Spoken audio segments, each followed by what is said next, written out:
ইউডিসেন্সিং YouTube চ্যানেলে স্বাগত জানাই। আজকের ভিডিও কিভাবে বাংলা শিক্ষা এসএমএস পোর্টালে হলিস্টিক প্রোগ্রেস রিপোর্ট কার্ডে নাম্বার এন্ট্রি করতে হয়। প্রোগ্রেস রিপোর্ট কার্ডে নাম্বার এন্ট্রি করতে গেলে ফর্মেটিভ সামেটিভ নাম্বারগুলো এন্ট্রি করতে হবে। তারপরেই কিন্তু আপনি এই তিনটে অপশান যেটা রয়েছে learning perspective of cognitive domain, LPCD, BCO and DPLS এই অপশান তিনটি খুলতে পারবেন, অর্থাৎ একটার সঙ্গে ইন্টার রিলেটেড। প্রথমে আপনি ফর্মেটিভ টোটাল মার্কস এন্ট্রি করবেন, তবে আপনি সামেটিভ বসাতে পারবেন। সামেটিভ টোটাল মার্কস এন্ট্রি করবেন, তারপরে কিন্তু আপনি এই যে এলপিসিডি, তারপরেই বিসিও এবং ডিপিএলএস এর মার্কস এন্ট্রি করতে পারবেন। এখানে কিন্তু ABCD গ্রেড দেওয়া যাবে না। কি করতে হবে? এখানে লিখিত মন্তব্য করতে হবে। আপনি সর্বাধিক 50টি বর্ণ লিখতে পারবেন। 50টি বর্ণের মধ্যে আপনি একাধিক দক্ষতার কথা উল্লেখ করতে পারেন। বছরে 3 বার আপনাকে এটা পূরণ করতে হবে। হলিস্টিক প্রোগ্রেস রিপোর্ট কার্ডে আপনি যা লিখবেন সেটাই আপনাকে বাংলা শিক্ষা এসএমএস পোর্টালের HPRSতে লিখতে হবে। তাই আগে হাতে লেখা কাজটি করবেন, তারপরে কিন্তু অনলাইনে এন্ট্রি করবেন। যাই হোক, শুরু করা যাক আজকের ভিডিও। প্রথমে আপনারা কি করবেন না, এই যে এলপিসিডি অপশানে ক্লিক করবেন। অপশানে ক্লিক করার পর দেখবেন একাডেমিক ইয়ার, বেঙ্গলি, ক্লাস, সেকশন, টার্ম, সেখানে সিলেক্ট করবেন। সিলেক্ট করার পর আসছে learning perspective of cognitive domain. কি আছে? ছাত্রী বা ছাত্রের নাম আছে এখানে।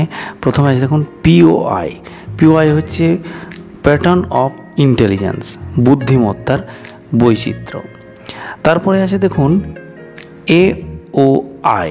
AOI অর্থাৎ হচ্ছে এরিয়া অফ ইন্টারেস্ট, শিক্ষার্থীদের আগ্রহের ক্ষেত্র।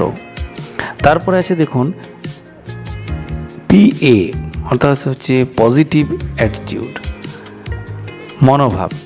তারপর আছে দেখুন EA এক্সেপশনাল অ্যাবিলিটি, ব্যতিক্রমী দক্ষতা। তারপর আছে দেখুন ফিচার্স অফ অ্যাংজাইটি অর্থাৎ FOA, সেটা হচ্ছে কি না উদ্বেগের বৈশিষ্ট্যসমূহ। তারপর আছে দেখুন LG লার্নিং গ্যাপ, শিখনে অপূর্ণতা। তারপর আছে দেখুন SLD স্পেসিফিক লার্নিং ডিফিকাল্টিস, বিশেষ শিখন প্রতিবন্ধকতা। অর্থাৎ এখানে যে অপশানগুলো রয়েছে সেগুলো কিন্তু প্রত্যেকে আপনাদেরকে ওয়ার্ডে লিখতে হবে। 50টা ওয়ার্ড, 50 ওয়ার্ডসের মধ্যে এগুলো সব এন্ট্রি করতে হবে। তাহলে প্রথমেই দেখুন POI অর্থাৎ কি প্যাটার্ন অফ ইন্টেলিজেন্স। এখানে কতগুলি রয়েছে দেখুন। বুদ্ধিমত্তার ধরন বা প্যাটার্ন বিভিন্নভাবে প্রকাশ পেতে পারে। হাওয়ার্ড গার্ডনারের মাল্টিপল ইন্টেলিজেন্স থিওরি অনুযায়ী বুদ্ধিমত্তা বিভিন্ন ধরনের হতে পারে। যেমন কোনো ছেলের দেখবেন বাচনিক ভাষাগত বুদ্ধিমত্তা, অর্থাৎ ভাষার উপর দক্ষতা, যেমন লেখালেখি, কথা বলা, কবিতা রচনা, এগুলোর উপর ইন্টারেস্ট বেশি, অর্থাৎ ভার্বাল লিঙ্গুইস্টিক ইন্টেলিজেন্স। সেখানে কিন্তু আপনাকে লিখতে হবে ওয়ার্ড স্মার্ট। তারপরে কোনো বাচ্চার দেখুন গাণিতিক যুক্তিগত বুদ্ধিমত্তা অর্থাৎ লজিক্যাল ম্যাথামেটিক্যাল ইন্টেলিজেন্স, গণিত, যুক্তি, সমস্যার সমাধান, বিশ্লেষণ করার ক্ষমতা রয়েছে। সেক্ষেত্রে কিন্তু লজিক স্মার্ট লিখতে হবে। তারপরে দেখুন চিত্রাত্মক বা স্থানিক বুদ্ধিমত্তা স্পেশিয়াল ইন্টেলিজেন্স, চিত্রকলা, নকশা, মানচিত্র বোঝার ক্ষমতা, ভিজুয়াল কল্পনা, এগুলোর ক্ষেত্রে দেখুন লিখতে হবে পিকচার স্মার্ট। তারপরে দেখুন বডিলি কাইনেস্টিক ইন্টেলিজেন্স অর্থাৎ শারীরিক গতি সংক্রান্ত বুদ্ধিমত্তা, শরীরের নিয়ন্ত্রণ, ক্রীড়া, নৃত্য, অভিনয় ইত্যাদির ক্ষেত্রে, সেক্ষেত্রে লিখতে হবে আপনাদের বডি স্মার্ট। এরকম সঙ্গীত বিষয়ক বুদ্ধিমত্তা মিউজিক্যাল ইন্টেলিজেন্স, সুর, তাল, বাদ্যযন্ত্র বাজানোর দক্ষতা রয়েছে, তাহলে লিখতে হবে মিউজিক স্মার্ট। তারপরে ইন্ট্রাপার্সোনাল ইন্টেলিজেন্স অর্থাৎ অন্তব্যক্তিক বুদ্ধিমত্তা, আত্মজ্ঞান, নিজের আবেগ বোঝা ও নিয়ন্ত্রণ করা, পরিষ্কার পরিচ্ছন্ন রাখা, সেটা হচ্ছে সেলফ স্মার্ট। তারপরে হচ্ছে ইন্টারপার্সোনাল ইন্টেলিজেন্স, আন্তঃব্যক্তিক বুদ্ধিমত্তা, মানুষের মন বোঝার ক্ষমতা, নেতৃত্ব, কৌশলগত যোগাযোগ, সেক্ষেত্রে পিপল স্মার্ট। প্রাকৃতিক বুদ্ধিমত্তা ন্যাচারালিস্টিক ইন্টেলিজেন্স, প্রকৃতি, পরিবেশ, উদ্ভিদ ও প্রাণী সম্পর্কিত জ্ঞান, সংবেদনশীলতা, সেক্ষেত্রে লিখতে হবে নেচার স্মার্ট। পিওয়াই কমপ্লিট হওয়ার পর নেক্সট আপনাদের লিখতে হবে এরিয়া অফ ইন্টারেস্টের ক্ষেত্রে। কণ্ঠ ও যন্ত্র সঙ্গীতের ক্ষেত্রে মিউজিক ইনস্ট্রুমেন্টাল বা ভোকাল এরকম লেখা যেতে পারে। মূর্তি তৈরির ক্ষেত্রে ক্লে মডেলিং, অর্থাৎ এগুলো সব শিক্ষার্থীদের আগ্রহের ক্ষেত্র। অঙ্কন, painting, sketching, animation, drawing, painting, sketching, animation এগুলো লিখতে হবে। ডান্সিংয়ের ক্ষেত্রে ডান্সিং, গার্ডেনিং, অ্যাক্টিং, সিউইং। তারপরে দেখুন কাঠের কাজ, উডওয়ার্ক, কুইজ, সৃজনশীল লেখা, ক্রিয়েটিভ রাইটিং, গেমস, খেলাধুলা, যোগব্যায়াম, গেমস, স্পোর্ট, যোগার ক্ষেত্রে কথা সাহিত্য পড়া, রিডিং ফিকশন, বিতর্ক, তাৎক্ষণিক বক্তৃতার ক্ষেত্রে ডিবেট, এক্সটেম্পোর, প্রকৃতি অধ্যয়ন, ভ্রমণের ক্ষেত্রে নেচার স্টাডি, ট্রাভেলিং এগুলোর ক্ষেত্রে হতে পারে। পিএ অর্থাৎ পজিটিভ অ্যাটিটিউড, মনোভাবটা কীরকম থাকবে সেক্ষেত্রে দেখুন সশৃঙ্খলাবদ্ধ, সেক্ষেত্রে লিখবেন আপনি সেলফ ডিসিপ্লিনড। ইতিবাচক মনোভাব লিখবেন পজিটিভ অ্যাটিটিউড। সহপাঠীদের প্রতি বন্ধুত্বপূর্ণ মনোভাব, সহযোগিতা, অনুপ্রাণিত করা, সেক্ষেত্রে লিখবেন ফ্রেন্ডলি, কোঅপারেটিভ অ্যান্ড মোটিভেটিং আদার। সর্বক্ষেত্রে সততার ক্ষেত্রে লিখবেন অনেস্টি, কৌতূহল, খুব ভালো শ্রোতা, curious and very good listener. দায়িত্বশীল ও অন্যের প্রতি শ্রদ্ধাশীল লিখবেন রেসপন্সিবল অ্যান্ড রেসপেক্টফুল। তারপরে দেখুন সময়নিষ্ঠ, কঠোর অধ্যবসায় ও লক্ষ্যে অবিচল মনোভাব, punctual, hardworking and goal oriented attitude.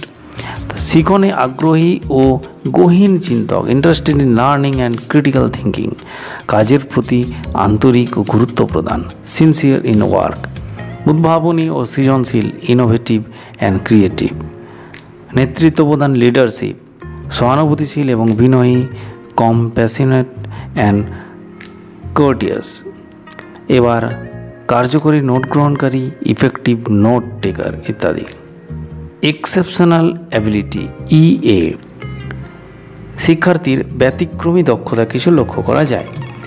প্রথমে কি একাডেমিক শ্রেষ্ঠত্ব, অর্থাৎ এখানে কি হয় পাঠ্যপুস্তকের বাইরে অতিরিক্ত পড়াশোনার প্রতি আগ্রহ থাকতে হবে। সৃজনশীল লেখার যদি ক্ষমতা থাকে, ভাষাগত দক্ষতা থাকে, সেক্ষেত্রে কিন্তু আপনাকে একাডেমিক এক্সেলেন্স লিখতে হবে। সমস্যার সমাধানের দক্ষতা থাকলে লিখতে হবে প্রবলেম সলভিং অ্যাবিলিটি। আবার সৃজনশীল ও উদ্ভাবনী ক্ষমতা থাকলে লিখবেন ক্রিয়েটিভিটি অ্যান্ড ইনোভেশন। নেতৃত্ব ও সামাজিক দক্ষতা থাকলে লিখবেন লিডারশিপ অ্যান্ড সোশ্যাল স্কিলস। লিখবেন আবেগীয় ও নৈতিক মূল্যবোধের ক্ষেত্রে emotional and ethical values.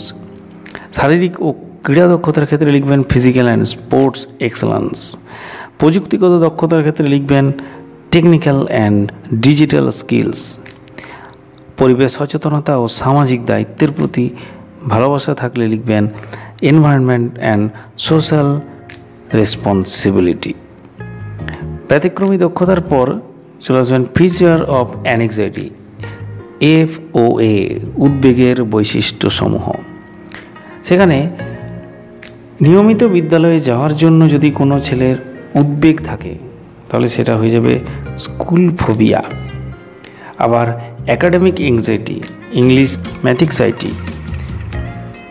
গ্রাফোফোবিয়া, for writing anxiety in English or scholastic stress. Anxiety to appear test examination evaluation, পরীক্ষার জন্য কোনো যদি উদ্বেগ থাকে লিখবেন টেস্ট অ্যাংজাইটি। সহপাঠীদের সাথে মিথস্ক্রিয়ার উদ্বেগ থাকলে লিখবেন সোশ্যাল অ্যাংজাইটি। এবার লার্নিং গ্যাপস, LG, সেখানে লিখবেন আপনারা লিখতে না পারা। লেখার প্রতি যদি অনীহা থাকে ছেলের লিখবেন রাইটিং হ্যাবিট। খারাপ বা অপাঠ্য হাতে লেখা, হ্যান্ড রাইটিং। শিক্ষার্থীর বানান ও জ্যোতিচিহ্ন ভুল করছে, স্পেলিং, পাংচুয়েশন রাইটিং। শিক্ষার্থীর উচ্চারণের সমস্যা, প্রনাউন্সিয়েশন। সুন্দরভাবে পড়া ও পড়া বুঝতে না পারা, রিডিং কম্প্রিহেনশন। গণিতের অনুশীলন, প্র্যাকটিস অফ ম্যাথামেটিক্স। ইংরেজি ভাষার গঠনবিধি, সিনট্যাক্স ইন ইংলিশ। ঐতিহাসিক ঘটনা বোঝা, আন্ডারস্ট্যান্ডিং হিস্টোরিক্যাল ইভেন্ট। জ্যামিতিক বা ভূগোলে সাধারণ ছবি আঁকার ক্ষেত্রে ড্রয়িং, মানচিত্র নির্দেশ, ম্যাপ পয়েন্টিং, গাণিতিক সূত্র মনে রাখা, রিমেম্বারিং ম্যাথামেটিক্যাল ফর্মুলা, কালানুক্রমিক ঘটনাক্রম, সিকোয়েন্স অফ ক্রোনোলজিক্যাল ইভেন্ট, স্বাস্থ্য ও পরিচ্ছন্নতা সম্পর্কে সচেতন, awareness about health and sanitation. এবার দেখুন last, specific learning difficulties, SLD। যেসব শিক্ষার্থীর ক্ষেত্রে নির্দিষ্ট শিক্ষাগত অসুবিধা রয়েছে তাদের জন্য রিপোর্ট কার্ডে কিছু নির্দিষ্ট পর্যবেক্ষণ মূল্যায়ন অন্তর্ভুক্ত করা উচিত। পড়ার ক্ষেত্রে রিডিং ডিফিকাল্টিজ ক্ষেত্রে ডিসলেক্সিয়া, রাইটিং বা লেখার ডিফিকাল্টিজ ক্ষেত্রে লিখবেন ডিসগ্রাফিয়া, ম্যাথামেটিক্স ডিফিকাল্টিজ ক্ষেত্রে লিখবেন ডিসক্যালকুলিয়া। অর্থাৎ এরকমভাবে আপনারা প্রত্যেকটা ছাত্রছাত্রীর POI, AOI, PA, EA, FOA, LG, SLD এগুলো সব ফিল আপ করবেন। ফিল আপ করার পর আপনারা নেক্সট পরের অপশানগুলিতে যাবেন এবং পরপর যেমন আছে সেরকমভাবে আপনারা কিন্তু মার্কস এন্ট্রি করে নেবেন।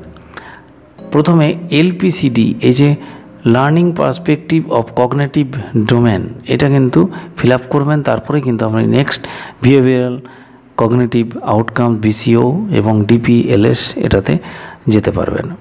ভিডিওটি এতক্ষণ ধরে দেখার জন্য অনেক ধন্যবাদ। ভিডিওটি ভালো লাগলে শেয়ার করবেন, ভিডিওটি লাইক করবেন এবং ইউডি সেন্সিং ইউটিউব চ্যানেলটি সাবস্ক্রাইব করতে ভুলবেন না।